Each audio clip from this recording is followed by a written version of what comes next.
वो भगवान के साथ खिलवाड़ होना चाहिए।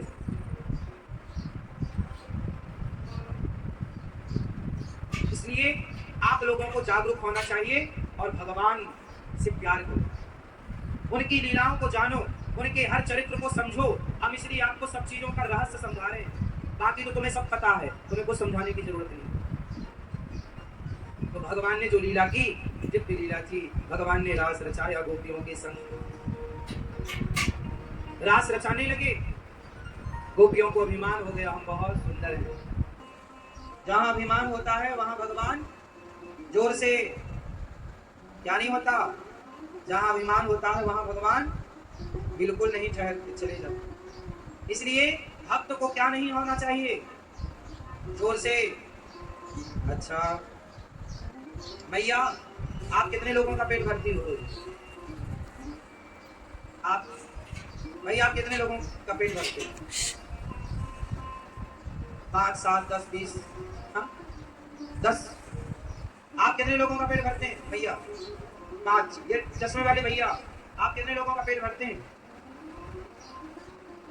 आप कितने लोगों का? ना भी अभिमान है, हम किसी का पेट भरने वाले नहीं, हम किसी को खिलाने वाले नहीं, सबका पालनहार भगवान है, ये मानना सबसे उत्तम।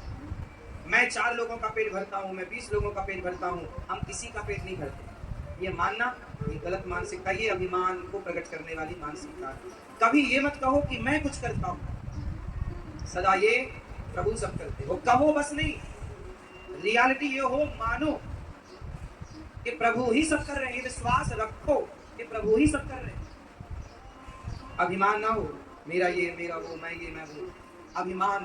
कुछ लोग ना जरा पैसा मिल जाए तो ऐसे ऐसे चलते छाते। आम का पेड़ जब फलों से भरता है ना तो उसकी डालियां झुकती हैं, फलदार पेड़ ही झुकता है। देखिए, मैं कुछ भी नहीं, और बात सच्ची है, मैं कुछ भी नहीं। मैं बोल रहा हूँ तो ये मेरी वाणी नहीं है, भगवान बुला रहे हैं तो मैं बोल रहा हूँ, भगवान दिखा रहे हैं तो मैं देख रहा हूँ, भगवान चला रहे हैं मैं चल रहा हूँ। जिस दिन भगवान नहीं चलाना चाहेंगे, आप एक कदम नहीं चल पाएंगे। बोलो हाँ। जिनको पैरालाइसिस हो जाता है, क्या एक कदम चल पाते हैं? तुम ही चलने वाले थे तो क्यों बिस्तर में पड़ गए? चलते ना, मतलब तुम्हें चलाने वाला कोई और है, तुम्हारी डोर किसी और के हाथ में है, हाँ या ना? इसलिए याद रखो उस परमात्मा को जो आपको चला रहा। घमंड नहीं साहब। भगवान करे आपके पास बड़ी गाड़ी हो, बड़ा बंगला हो, सब कुछ अच्छा हो, लेकिन सब कुछ हो फिर भी भगवान करे आपके पास अभिमान रत्ती भर ना हो। अभिमान रावण को था जिसकी लंका सोने की थी, उसका टिका अभिमान जिसकी लंका सोने की थी। हम पुराना ही गाना नहीं, नया सुनाएंगे आपको, नया समझाएंगे, और नया वो ज्ञान भी काम आएगा, याद रखना। और अब एक नया, आप कौन है? कौन है आप? उधर लो नीचे। कौन है आप? कौन है आप? आप कौन है? अभी तो आपकी बड़ी पहचान आओ कि आप कौन है, अंतिम ज्ञान दो कि आप कौन है। हम सब मुट्ठी भर राख, अंतिम ज्ञान। हम कौन? मुट्ठी भर मरेंगे, लोग चिता पर जलाएंगे, चाहो आप मत चाहो आप, लोग जलाएंगे। आप करोड़ों के बंगले में रहते हैं, करोड़ों की गाड़ी पर चलते हैं, पर सच्चाई ये है कि एक दिन आप 50 रुपए के घड़े में चलेंगे और लोग कहेंगे अस्थियां जा रही हैं, हाँ या ना? इसलिए आज ही एक घड़ा खरीदना और अपने द्वार पर लटका देना। आते जाते घड़ा दिखेगा तो अभिमान जाता रहेगा कि भाई साहब घमंड किस बात का, एक दिन ये 50 रुपया के घड़े में समाना है, बताओ घमंड किसका करें। एक घड़ा जरूर खरीदना आप लोग और द्वार पे टांगना, आते जाते देखना। जो घमंड करने वाले हो उन्हें गिफ्ट करना 50 रुपया का घड़ा, साहब आपके लिए। लोग बोलेंगे ये क्या दे रहे हो? बोले एक दिन समाओगे, जो तुम बड़ी बड़ी बातें घमंड में चल रहे हो, तुम्हारी आंखें खोलने के लिए मैं तुम्हें घड़ा पकड़ा रहा हूँ, ये तुम्हारे जन्मदिन का गिफ्ट पकड़ो। घड़ा कितने, अब बताओ घमंड किसका? मेरी माँ, तुम्हारे बाप दादे सब रात बन के उड़ गए, खत्म। ये 25, 50, 100 साल की कहानी है साहब, ज्यादा घमंड ना करो, आया ना? कितने लोग माटी हो गए, पता नहीं ये आदमी समझता क्यों नहीं, किस घमंड में, किस झूठे अभिमान में रहता है। अभिमान अच्छा नहीं है साहब। जितना ईश्वर दे उतने सरल बनो, सहज बनो, नम्र बनो, समाज की सेवा दिल खोल कर करो। मर जाऊंगा क्या लेकर जाऊंगा, आओ सभी में बांट कर जो खाए उसे इंसान कहते। सबको खिलाओ, सबको बांटो, प्यासे को पानी दो, भूखे को भोजन दो। अपने बच्चों का पेट तो कुत्ता बिल्ली भी भरते हैं, और सभी में बांटो। ईश्वर ने दिया है, सेवा करो। घमंड नहीं कि मेरे पास ये वो या किसी के काम ना आए वो। घमंडी आदमी किसी के काम नहीं आता। आता हो तो आप बताइए। इसलिए घमंड त्याग दो और सभी के काम आओ। सभी के काम आने के लिए अभिमान को, ईगो को, अपने एटीट्यूड को किनारे रखना पड़ेगा। मैं कुछ हूँ, यही तो एटीट्यूड, मैं कुछ नहीं हूँ। ठीक है, कितने लोग मेरी इस बात से सहमत हैं? भगवान ने गोपियों के संग रास रचाए, गोपियों को अभिमान आया, छोड़कर चले गए। तब गोपियों ने एक गीत गाया, हे प्रभु कहाँ चले गए। गोपियों ने कृष्ण की लीला की, एक पूतना बन गई, एक यशोदा बन गई, एक कृष्ण बन गई। जो हुआ सब कुछ लीला का अभिनय किया और राधा रानी को श्याम सुंदर लेकर गए। राधा रानी बोली प्रभु मैं थक गई। भगवान बोले तो आओ कंधे पर।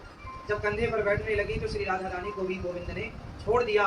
और सारी गोपियां जब राधा रानी के पास पहुंची तो सबने राधा के दुख को देखकर बहुत दुखी हुई। यदि आपको भगवान के लिए रोना नहीं आता तो आप भक्त नहीं।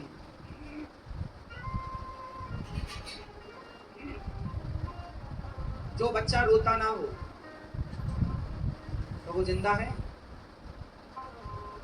पैदा हो, जन्म ले और रोई ना। पैदा हो, जन्म ले और रोए ना, तो संदेह है, दिमाग की हालत ठीक नहीं है इस बच्चे। यदि ये रहा भी तो ये सारे बच्चों की तरह सामान्य नहीं रहेगा। रो ही नहीं रहा, आया ना, इसलिए उसे रुलाया जाता है। डॉक्टर उल्टा लटका करके, रोना अच्छा है। रोता बच्चा स्वस्थ माना जाता है। रो रहा है मतलब पैदा हुआ बच्चा रो रहा मतलब स्वस्थ है, आया ना। उसी प्रकार रोते हुए भक्त की भक्ति भी स्वस्थ है, रो रहा है मतलब भक्ति स्वस्थ है। भगवान की याद में रोता, जो रोता है वो भक्त है, जो नहीं रोता वो भक्त नहीं है। आप लिख लो इस परिभाषा को। भगवान का भक्त जितना इतिहास उठाओगे, भक्तों का इतिहास उठाओगे तो हर भक्त तुम्हें रोता हुआ मिलेगा। और रोता सोना चांदी हीरा मोती के लिए नहीं, प्रभु के लिए। प्रभु कब मिलोगे, कब दर्शन दोगे। कन्हैया तो एक रोज रो कर पुकारा, कृपा पात्र किस दिन बनूंगा तुम्हारा। मेरे साथ होता है प्रतिक्षण तमाशा, है आंखों में आंसू और हृदय में निराशा। भगवान के लिए रोइए। मीराबाई रोती है, प्रहलाद जी रोते हैं, गोपियां रोती हैं। जो भक्त होगा वो रोएगा। इसलिए भगवान का दर्शन करते ही आंखों से अश्रु धार गिर पड़े। ये नेत्रों का जल प्रभु स्वीकार करते हैं। ये गुलाब, ये मोगरा, ये चंपा, ये चमेली, ये तुलसी की आवश्यकता नहीं। प्रेम का जल, नेत्रों का जल, भगवान से इतना प्रेम हो कि आपकी आंखों में अश्रु आ जाए, बस ये प्रेम चाहिए। जैसे कि माँ का बेटे से प्रेम है, पति का पत्नी से, पत्नी का पति से। जब आप वर्षों बाद किसी अपने दोस्त से मिलते हैं ना, तो मिलते समय आंखों में आंसू आ जाना स्वाभाविक है। जिससे आपका प्यार होगा, आपका बचपन का दोस्त होगा, और आज वर्षों बाद आप मिलोगे ना तो मिलते ही आंखों में आंसू आ जाएंगे। माँ से वर्षों बाद मिलोगे तो आंसू आएंगे। ये प्रेम है, आंसू प्रेम का प्रतीक है, उसे रोका नहीं जा सकता। उसी तरह जब भगवान से मिलो, बिहारी जी का दर्शन करो तो आंखों में आंसू आ जाए। इसलिए कथा सुनना भी सबके बस की थोड़ी है। कथा सुनने का मतलब ये थोड़ी है कि बस बैठ जाओ। कथा का मतलब है जो सुनाया जा रहा है उस कही गई लीला में अपने आप को जोड़ लेना कि मैं भी वही हूँ। उस जैसे गोपियां रो रही हैं, कृष्ण को ढूंढ रही हैं, तो आप भी अपने आप को गोपियों में सम्मिलित कर लो कि मैं भी गोविंद को ढूंढ रही हूँ, मैं भी गोपियों के पीछे पीछे चल रही हूँ। अपने आप को वहाँ पर अनुभव करना, अपने आप का महसूस करना, डूब जाना। कृष्ण से मिलना हुआ तो ऐसा लगे कि हम भी मिल गए, हमारे हृदय में प्रकट हो गए। जब गोपियों ने रोकर पुकारा तो भगवान गोपियों के इस प्रेम भाव को देखकर प्रकट हो गए। जितनी गोपियाँ उतने कृष्ण। बोलिए रास रासेश्वर भगवान की।